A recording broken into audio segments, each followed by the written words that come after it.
My name is Gary Case. I'm Principal Consultant with Pink Elephant, and I am here to tell you that I am very passionate about business relationship management. I think it is one of the best processes that is a part of the ITIL service lifecycle. I think it can be used in every organization, no matter how big or how small or what type of industry that you're really working in. Today, what we want to talk about is an introduction, first off, of the Business Relationship Management Institute, which is a new institute to help support the business relationship management activities on a global basis. As a part of that, we'll go in and talk also about the House of Business Relationship Management, and what the foundation and the pillars and the roof kind of look like and how it all fits together. And then we'll get directly into, from the ITIL perspective, is really what's the business relationship management purpose, objectives, and overall scope. Part of what we need to do is always understand the difference between what is business relationship management responsible for and what is service level management responsible for.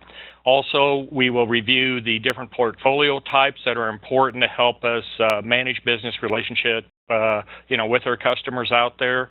We'll also talk about what are the key activities that we really need to make sure that we are working on along with our customers, and how that really fits into continual improvement on an ongoing basis, and really improving that overall focus that we do have with our customers.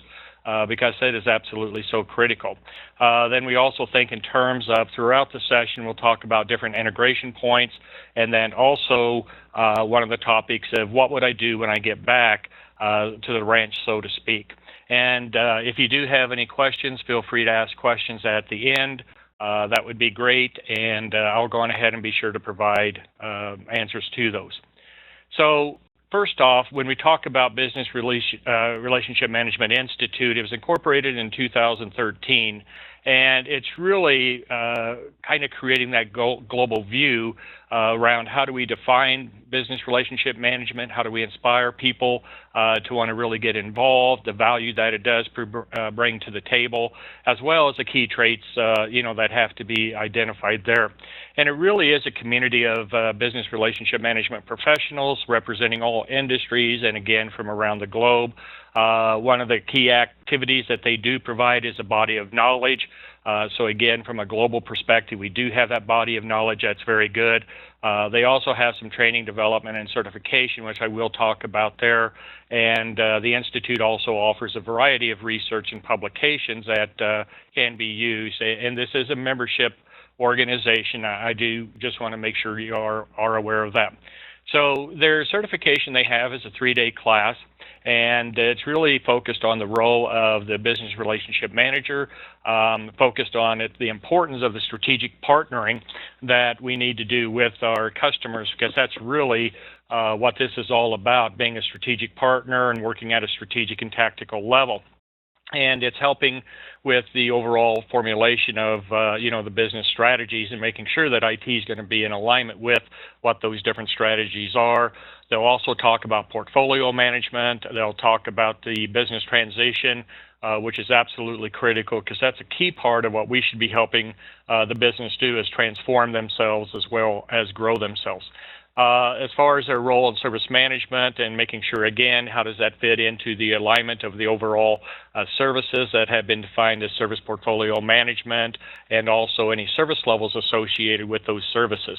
And again, whether you're an internal service provider or an external service provider, this is all going to be very, very important information.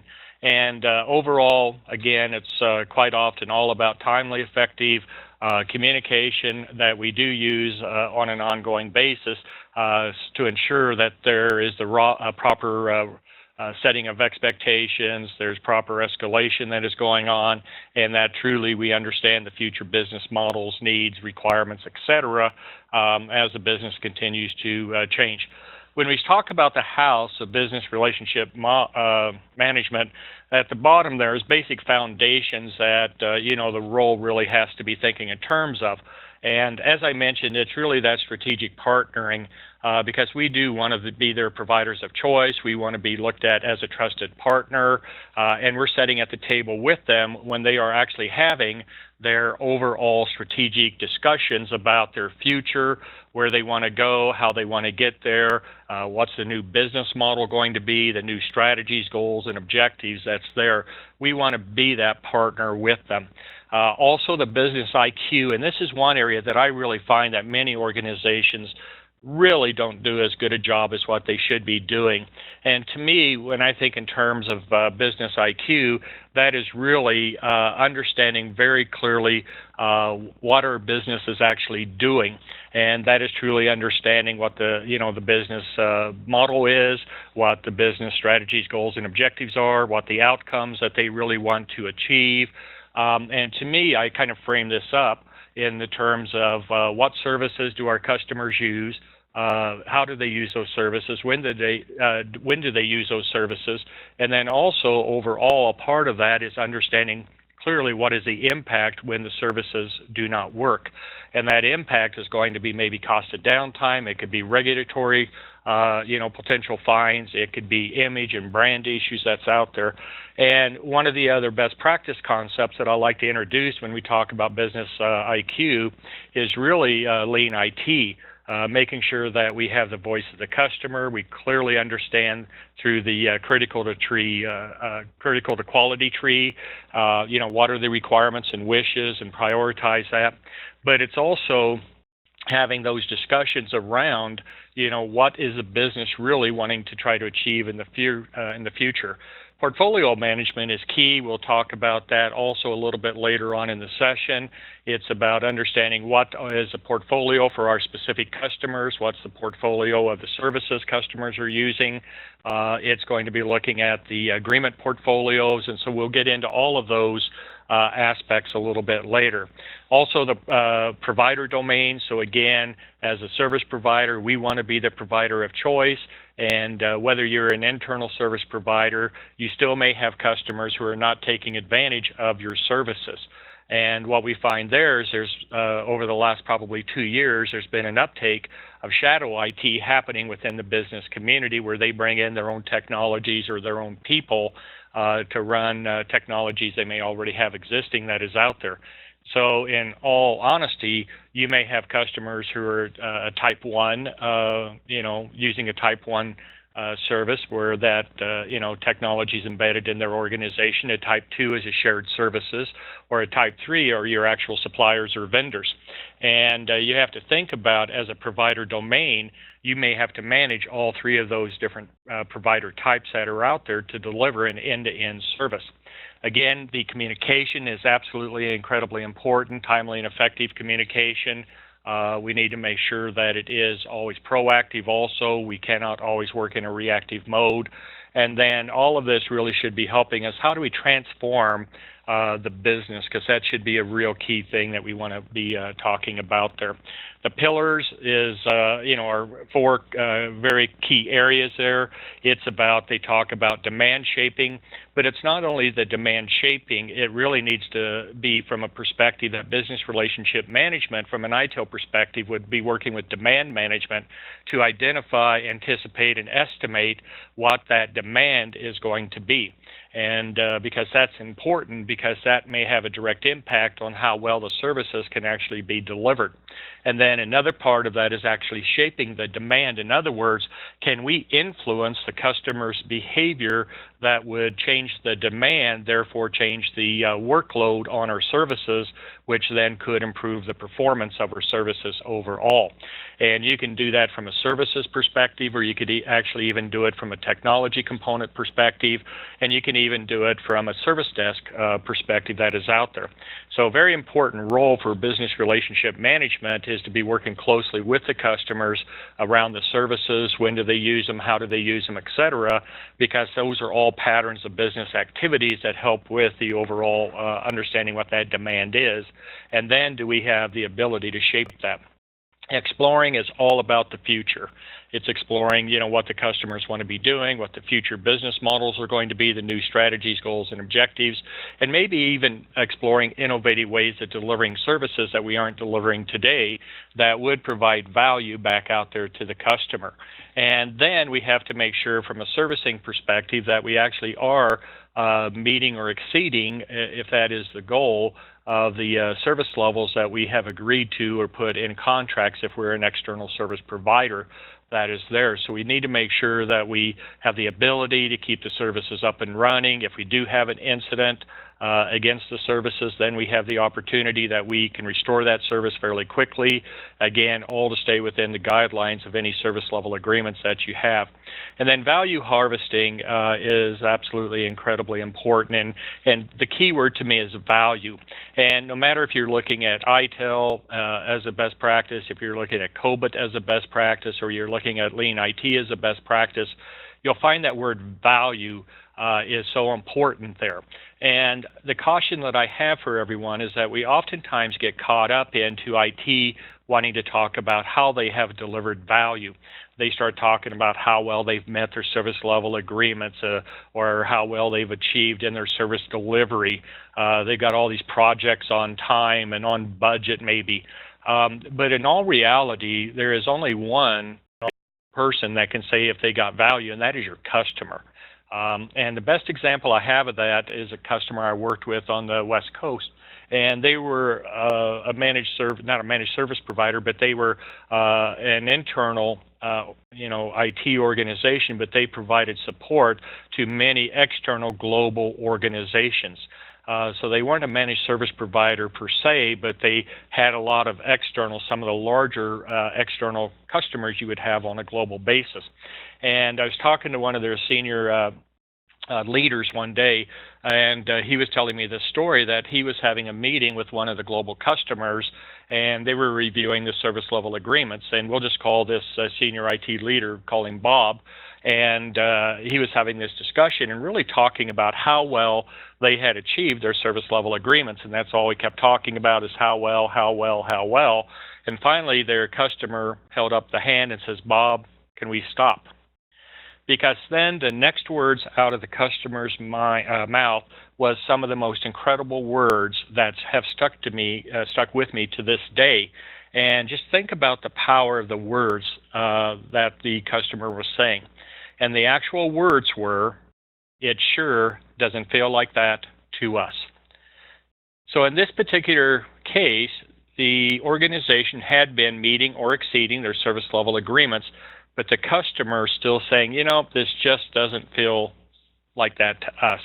And that was really based upon a couple words that begin with the letter P, their perspective and their perception, because those are all key elements that have to go into the definition of the word value. And if you remember in ITIL, value is perspective and perception, but it is also the outcomes that the customers really do want to achieve. So that whole value proposition is really absolutely so critically important that business relationship management needs to make sure that we are delivering services and they're being viewed as value added from a customer perspective. And basically the overall roof is about what's the clarity around that role, what is the strategy that we need to be using as a service provider, and what is going to be the appropriate operating model that we would want to go on ahead and make sure that we do have in place. They also talk about a maturity level. And I'm not going to spend much time on this particular slide, but just other than to say that, in any kind of a best practice that is out there, you can always think, or process even, you can always think in terms of maturity. And in this model here, they only have 3 levels, which is one is pretty much it's more or less just the support. It's around business efficiency. Level 2 is around improving, and it's about business effectiveness. And level 3 is about innovative, and it's really about the business transformation. And again, it's all about how we manage the business needs and understand what those business needs are, and then what is the appropriate focus that IT is really going to be really concentrating on to make sure that they can have that alignment and realignment with the business needs and requirements on an ongoing basis. And you start seeing, as you move up from level 1 to 2 to 3, then you actually start increasing your overall value. So again, there's good information that is there. So purpose, if we go into it from a business relationship management perspective now, this is a pure ITIL that we'll get into. It's really about making sure that we establish, because we need to go out and actually have that establishment and contact with the business. And it's important that we get out there sooner rather than later, because we do need to make that. And in some cases, that initial contact that we have with the business may be a little painful, because if there's been history that no one has gone out to talk to the business, they may be just waiting for someone to get out there from IT so that they can really have a discussion with them. But then from that point on, it does turn into a good relationship. So you got to establish it first off, and then how do we ensure we maintain that relationship with our customers on an ongoing basis? And again, it doesn't matter if you're internal or external service provider, and it's really about getting a very clear understanding of what are the business needs, what are their requirements, and being able to separate out and have that discussion around how are those different than maybe wishes or I would like to have, and that's the wants, etc., like that.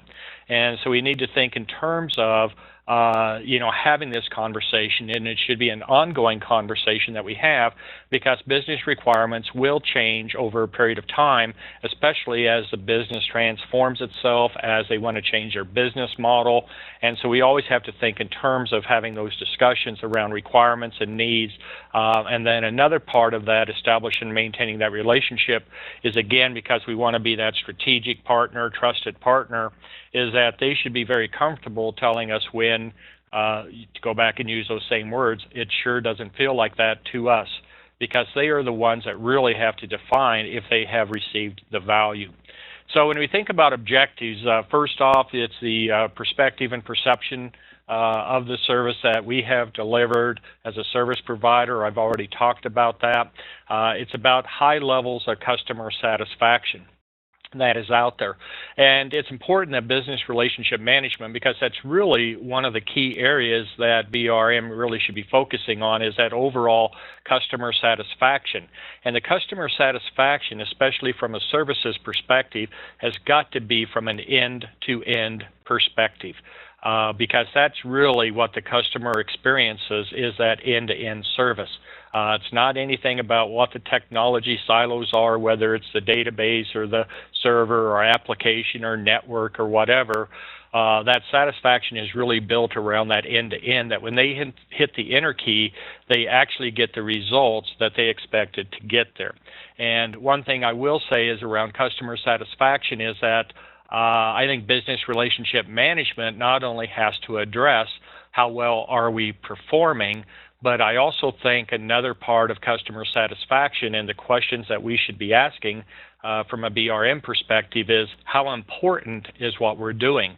Because from a customer satisfaction level, we may be finding that customer is very satisfied with something we're offering and delivering, but it may not be as important as something else that maybe we're not doing as well on. So I think, not only how well are we doing, but also the overall concept around how important is what we're doing also has to be explored. So the relationship, again, we've talked about that. It has to be an ongoing, trusted relationship. And I feel so strongly that within that relationship, and business relationship managers, again, I'm going to take a concept out of Lean IT, is go see and observe.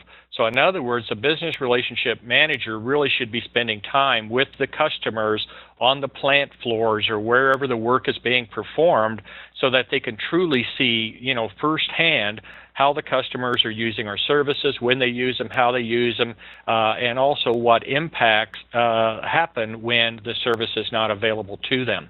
That's what really starts triggering and growing that relationship, where we do truly become a trusted partner.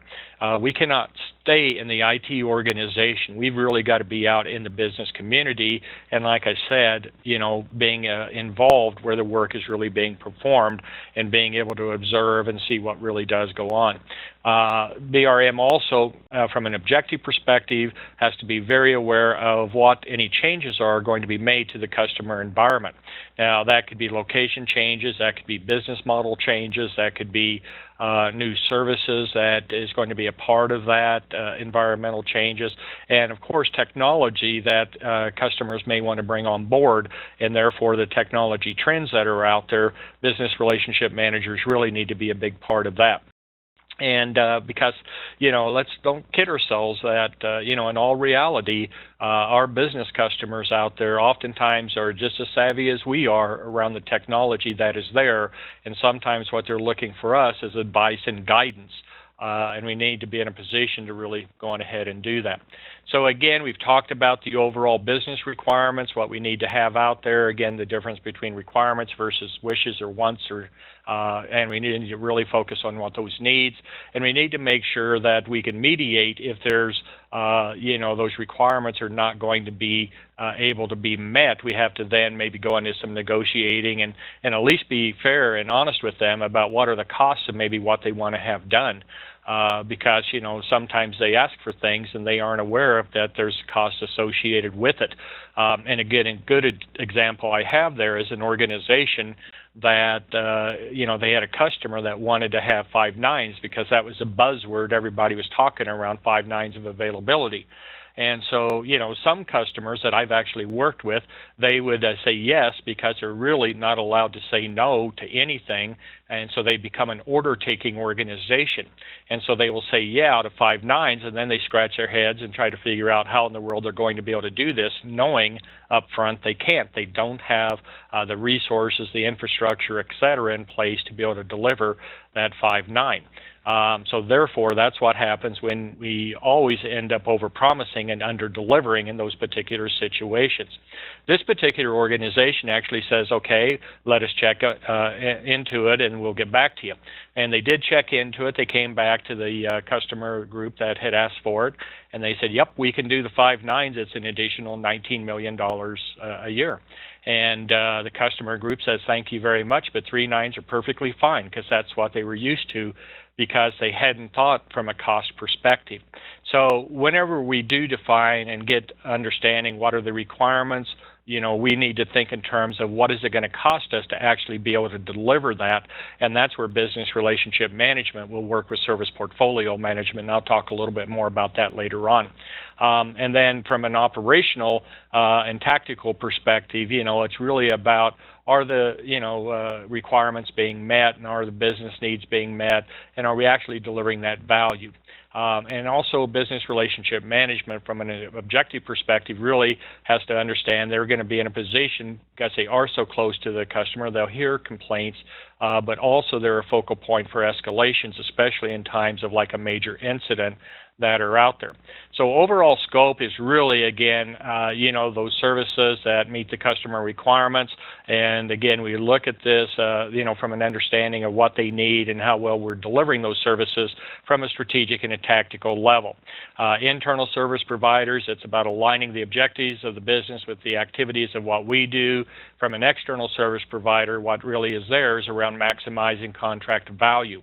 And again, that is all focused on both of these. Customer satisfaction plays a very big part, but there is a difference between an internal provider who typically don't have contracts. They may have service, and usually will have service level agreements, whereas external have very much contracts, that there definitely is money being exchanged in the external service provider environment that is there, and how do we get that value on an ongoing basis. And remember, I've mentioned, and we'll see here just in a second, that business relationship management is different than service level management. So as promised, here is a slide on the difference between BRM and SLM.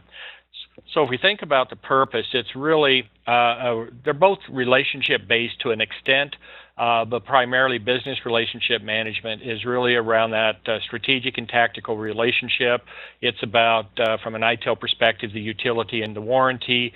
fit for use, fit for purpose, and make sure that from the capability perspective that the service provider actually has a capability to meet what those needs are. From a service level management perspective, it's primarily they're looking to negotiate the service level agreements based upon the service level requirements that service level management will also work with business relationship management on together. It's to make sure that we have the operating level agreements, and those are internal agreements among the IT organizations, different functional areas, to make sure that those underpin the service level agreement, and that also that they will look towards supplier management and truly understand any of the underpinning contracts that are out there to make sure that the underpinning contract also will underpin any service level agreements that have been documented. Now, remember, everything may not necessarily be an agreement. It could be a service level target or a service level objective, depending on what terms that your organization does use. An agreement is more formal document. Targets are simply just targets. There may not be any penalties or anything involved from a target perspective, whereas I've actually seen them even on internal organizations that there have been penalties when a service level agreement has not been met.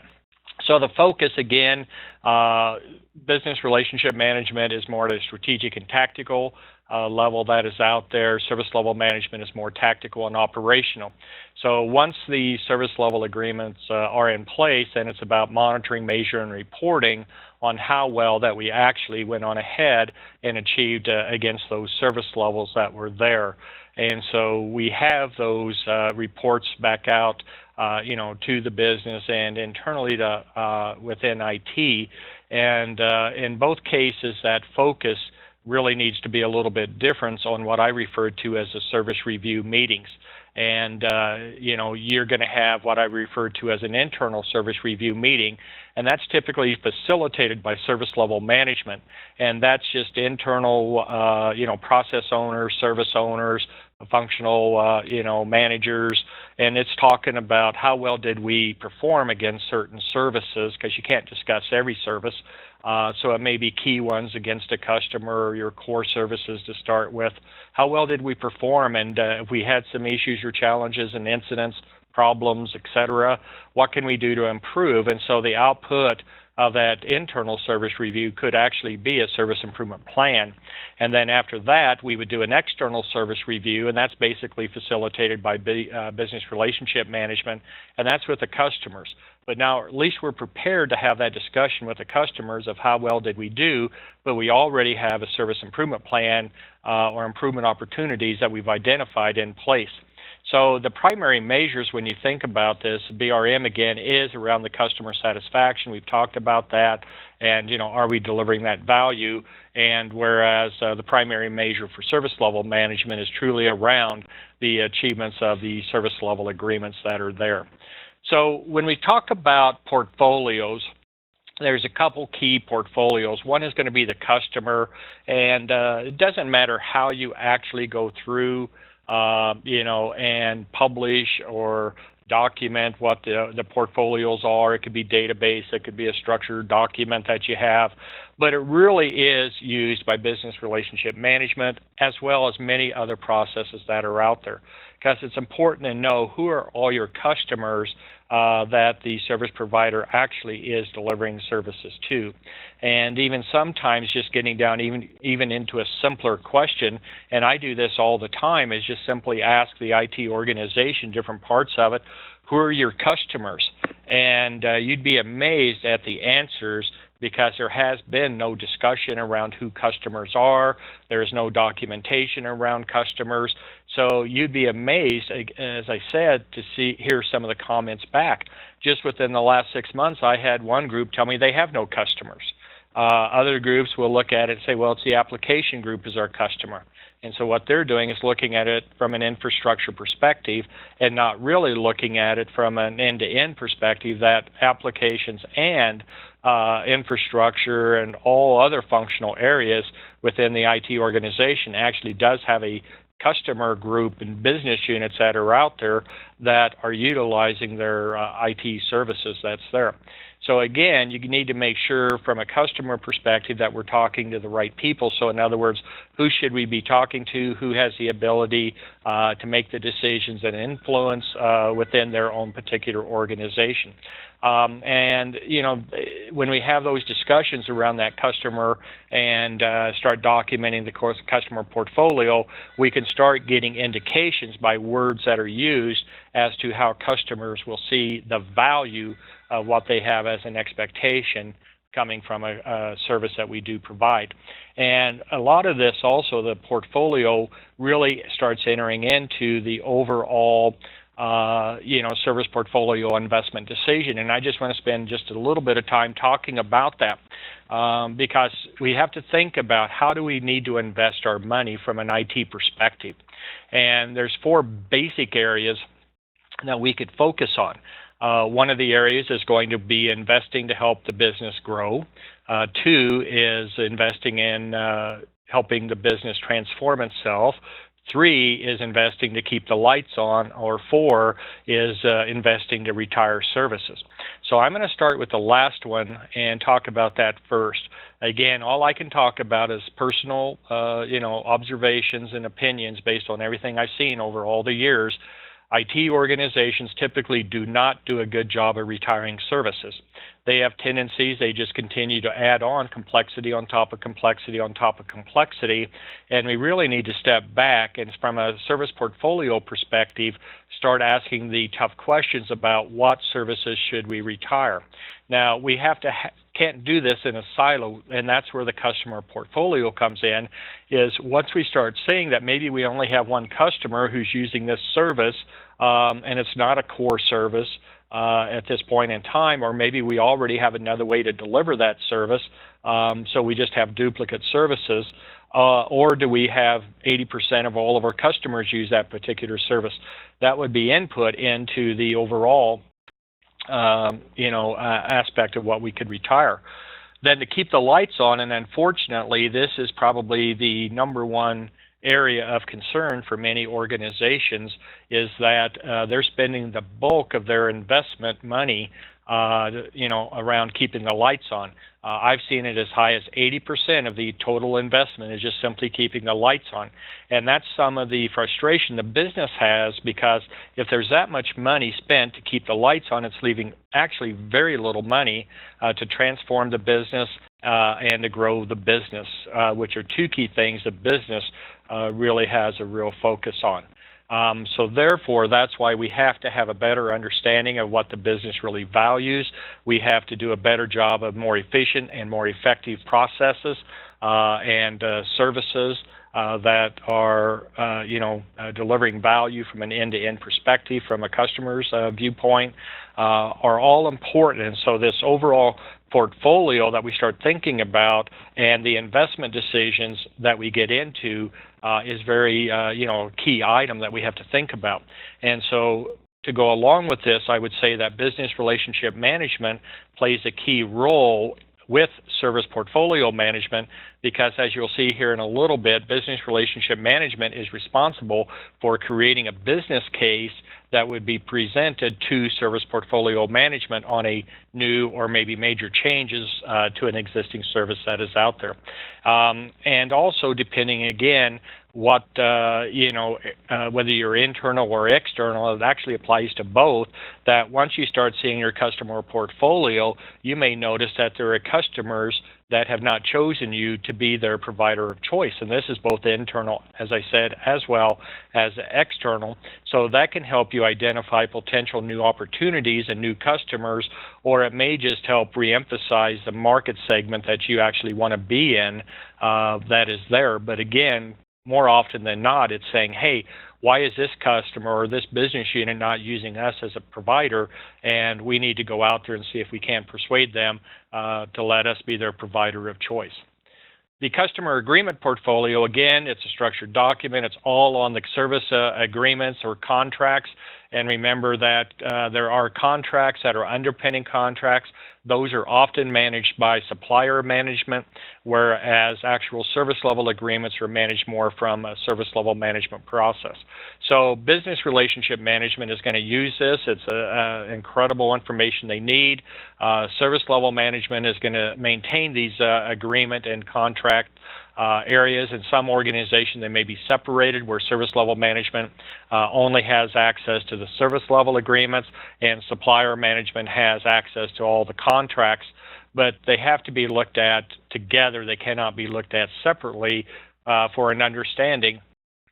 First off, do they both underpin sufficiently the service level agreement that we have? So your operating level agreements need to be also in that portfolio. But also, do we have any risks or gaps if there is some differences between an SLA and an underpinning contract that is there? So again, service level management will negotiate the SLA. Supplier management in today's world for most organizations negotiates the underpinning contract, and then we need to make sure that we have the overall involvement from all other processes and functional parts of the organization to ensure that we have the capability to meet what those agreements are. So again, it's a portfolio of all the agreements and the contracts that we would be having, and business relationship management definitely would take advantage of what is there. So from a triggering perspective, there's all kinds of triggers that could be out there. It could be something, a new business model, new strategies, goals, objectives from a business. Could be a request, for changes to existing services. It could be out of the review meetings. Customers are simply saying that, I'm tired of this isn't working very well, or that fantastic words of "this sure doesn't feel like it to us." Those are all things that you can look at that could trigger business relationship management really getting on board. And again, part of that can be coming in as inputs into any of your service level achievements. It could be any requirements that you're getting coming in. It could be new requests for functionality, requests for a new service. It could be any escalations. All of these are triggers that really could go on ahead, or not triggers, but inputs that you're going to take into the business relationship management process. Your existing service portfolios, your agreement portfolio, your service catalog, and again, your portfolio basically includes pipeline, your catalog, as well as retired services, but very definite there. Patterns of business activities, or PBAs, and profiles are also important input that is there, because that's a key aspect that business relationship management needs to know is about, what is the current patterns of business activity, what has been the historical trend on patterns of business activity. And if you start seeing that trend shifting in one way or shape, it could be more demand for services, less demand for services, or it's a change in the cyclical environment. Business relationship management really needs to be engaged and involved and aware of what those new trends may be looking at, because that really could drive further discussions BRM needs to have with the customers as well as the IT organization, could have an impact on our service portfolios and what we need to put in place.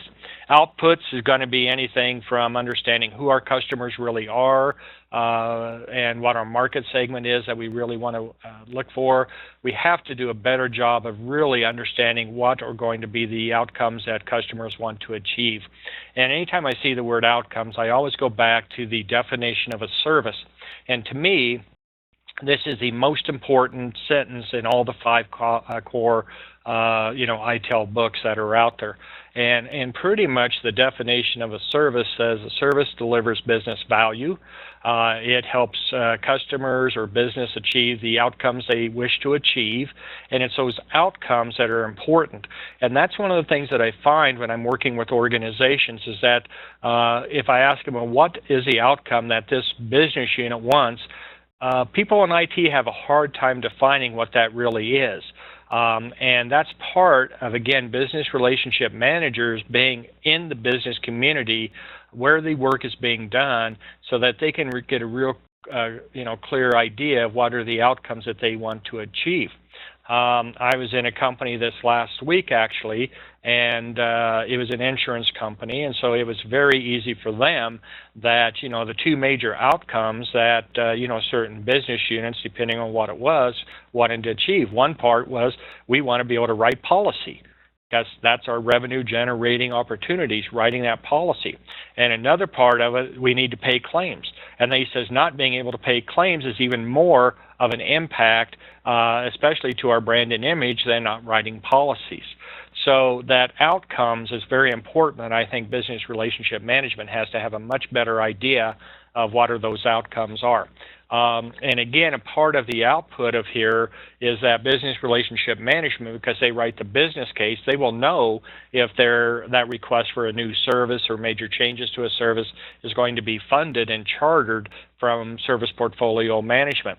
Again, we have the alignment and realignment around any strategies, goals, and objectives that a customer may be having, and then that becomes input into ITEL's, service design, service transition, and service operation also that we need to be managing. Updated customer portfolios, updated agreement portfolios are going to be output, and then again, the customer satisfaction survey results. And remember, from a customer satisfaction survey, I always like to go back to Stephen Covey's 7 Habits. Habit number 2, I believe, is begin with the end in mind. So what that is really meaning to me when I hear that is we better have an idea of what we're going to do with the results of those customer satisfaction surveys. And if the answer is nothing or I don't know, really consider whether it makes sense to do customer satisfaction surveys, because there's an expectation that you're actually going to use the results for improvement, and rightfully so, because that's what we should be doing. Otherwise, we shouldn't be doing the satisfaction surveys. And remember, as I mentioned earlier, don't just simply ask questions around how well are we doing, but also think in terms of how important is what we're doing. So the activities, when we get down into it, is really to define the business requirements. And again, a lot of that is based on the outcomes and help understand what those outcomes are. And requirements are going to be functional requirements. Requirements are going to be service level requirements.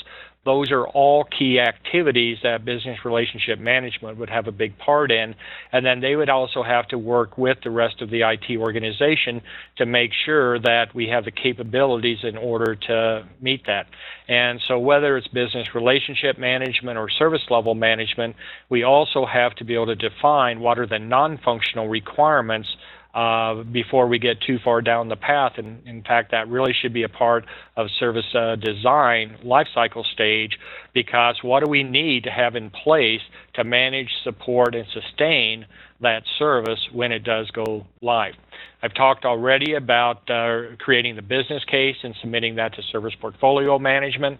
I've talked about the patterns of business activities. Remember, it's about looking at those, understanding what the patterns are, and then do we have the correct controls in place to make sure we don't interrupt any of those patterns.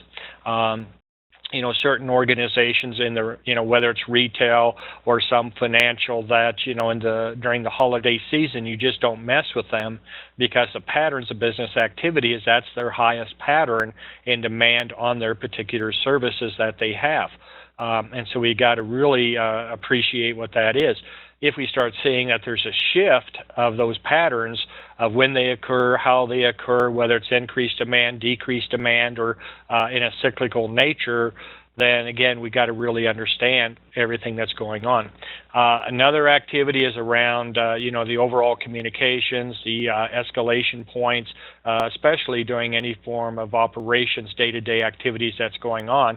Especially this comes to light when you're having a major incident or something that is very disruptive out there to the, to your business. And that could even get into not even a major incident. It could be an IT crisis. That means that we have to invoke our IT service continuity plan. And again, so that communication is very important when these kind of activities are coming on. Talked about the customer satisfaction, so I'm not going to spend any more time on that. One of the key activities is to make sure that really the customer is involved in all of the service lifecycle stages, not just at the very beginning as a part of service strategy, and not just in the operational, but they need to be engaged as a part of service design, service transition, and the testing especially, as well as continual service improvement. So, and it's BRM's responsibility is really to make sure the customer has those engagements, so you know what their roles and responsibilities are, and they facilitate that engagement that is there. I talked earlier about the service review meetings, both internal service reviews facilitated by service level management, external service reviews facilitated by the business relationship management. And remember, out of either one of those can come in service improvement plans that may mean that there's going to be changes that need to be made either through two services, two processes, you know, whatever that is, but these are great opportunities.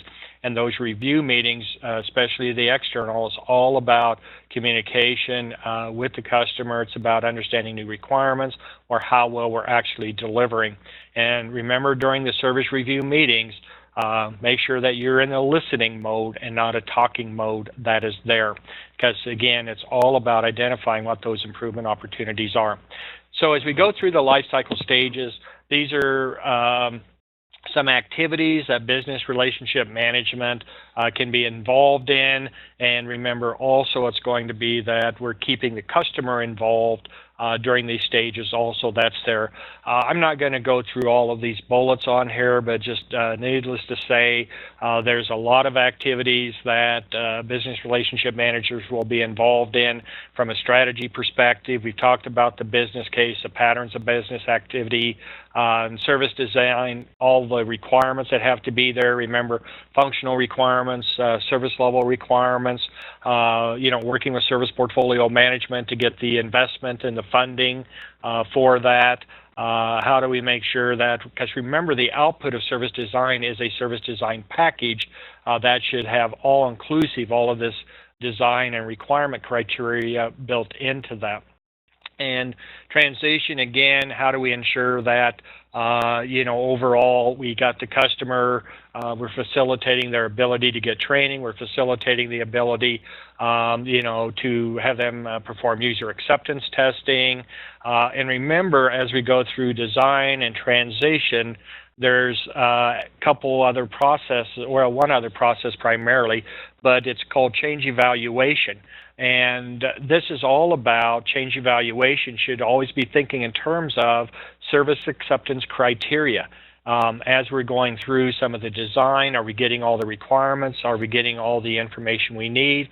And remember, quite often building new services is done in the form of projects. So a part of what we should be looking at also is all the entry criteria and exit criteria as we move through the different gates or stages of project management, or stages and gates between service design, service transition.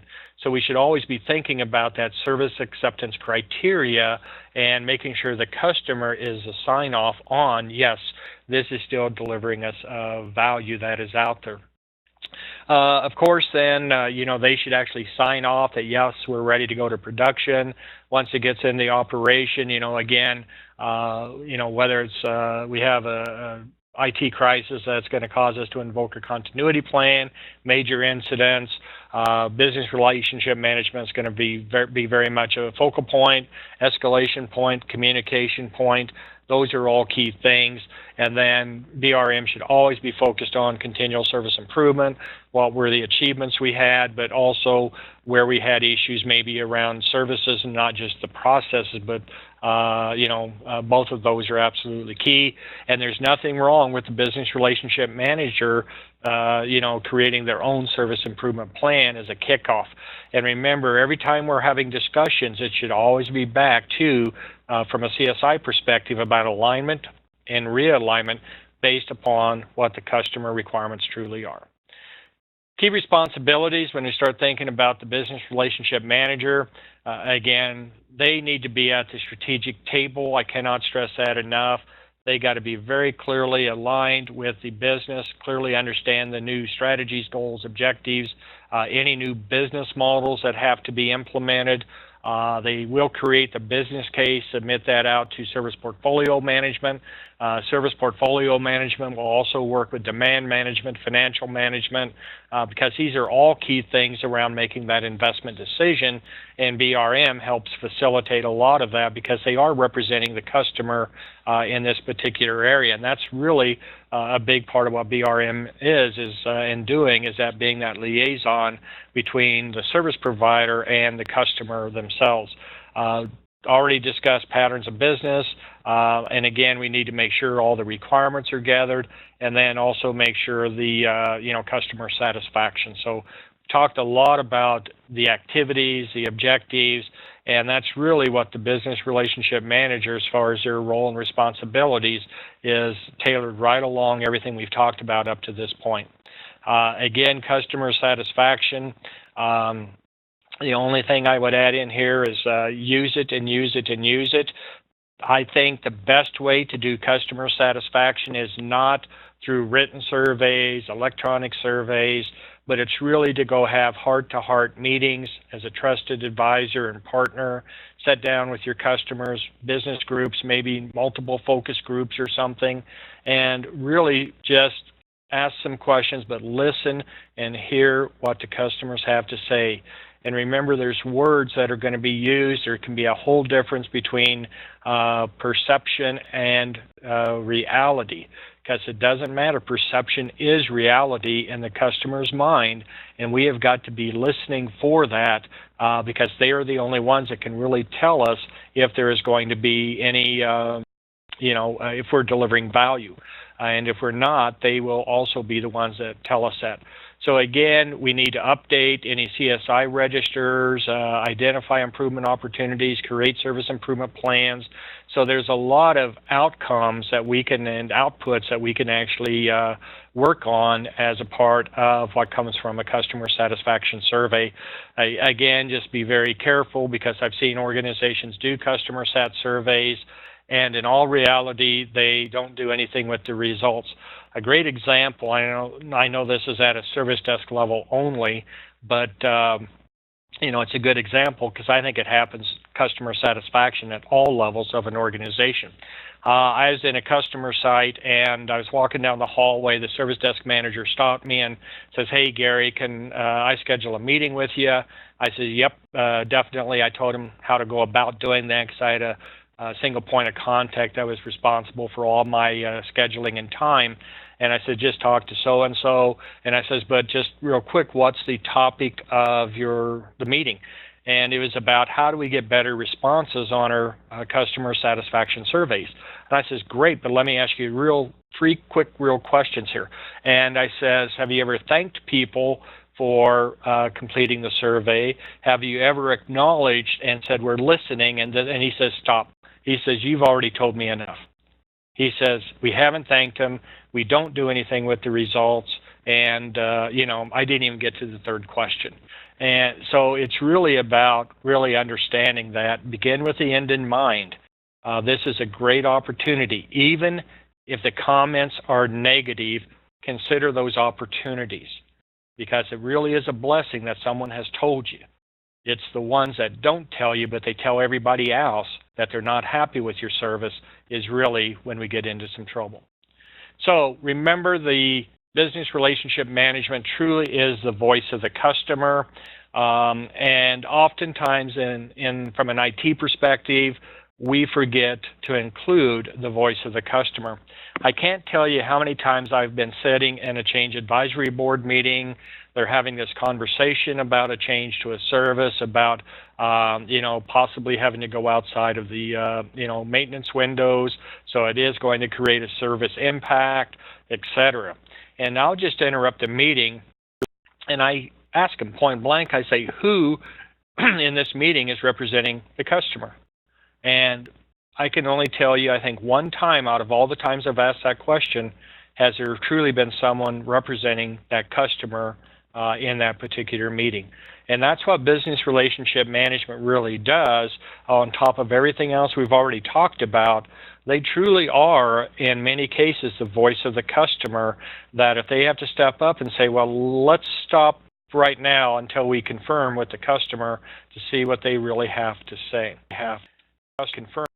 So from this perspective, if we start talking about, okay, good idea, some nice content or whatever, but what are you going to do? So I think first off, you need to figure out who owns the relationship with the customers right now. And again, that's a question that I ask quite often. And the people that answer that, they sometimes aren't sure who owns the relationship. Or they may say, well, I think it's the application team that owns the relationship. So if they are the ones that own the relationship, I always ask when I'm told that, I says, do you think they're concerned about the application?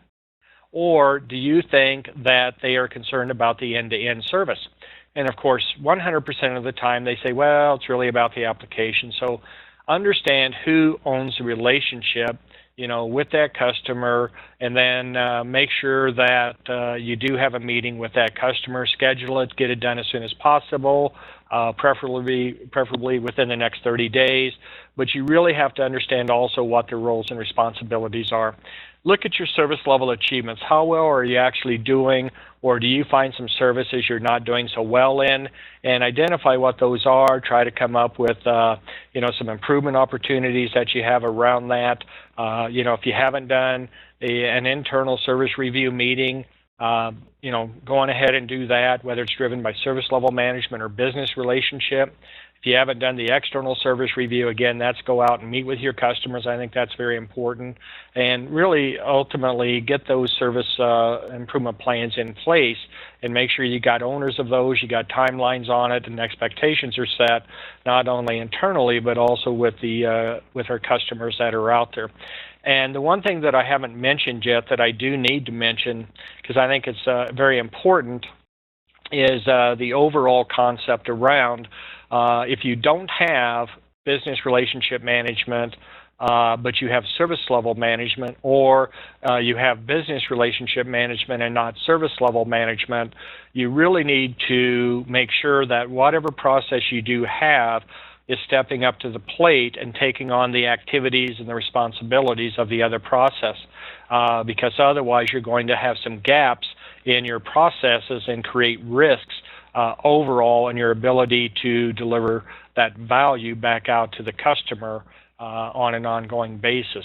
And if you have neither business relationship management or service level management, then you need to go on ahead and make sure that you have addressed in some format who is taking on these responsibilities. Because they're absolutely two critical processes. They're all business and customer focused, as well as some internal. And you can see BRM plays a very specific role. They're going to be helping influence demand. They're going to be submitting business cases, working very closely with service portfolio management. So these are really key aspects that you need to really take a look at. So with that, I do want to thank you.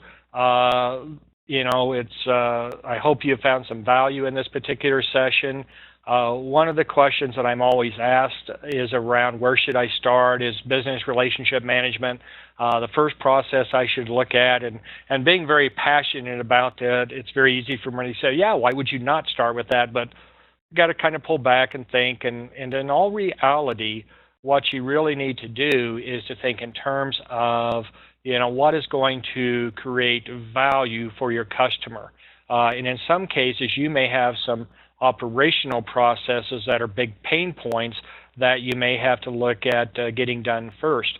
And remember, business relationship management, typically, because they're looking and working with the customers at a strategic and tactical level, and a lot of it has to do around the services, that if you have not defined your services, then have you actually gone on ahead? What does business relationship management have a chance to talk around? So again, it's one of those, it depends, and I hate doing that from a consulting perspective, but you have to really do your own analysis, what's there. I want to say that business relationship management is very important, and especially if no one is owning that relationship now, the sooner you do it, the better off. Again, I want to thank everybody very much. I hope you have gotten some value out of this session. And as at Pink, we all look forward to talking with you in the future. Thank you very much.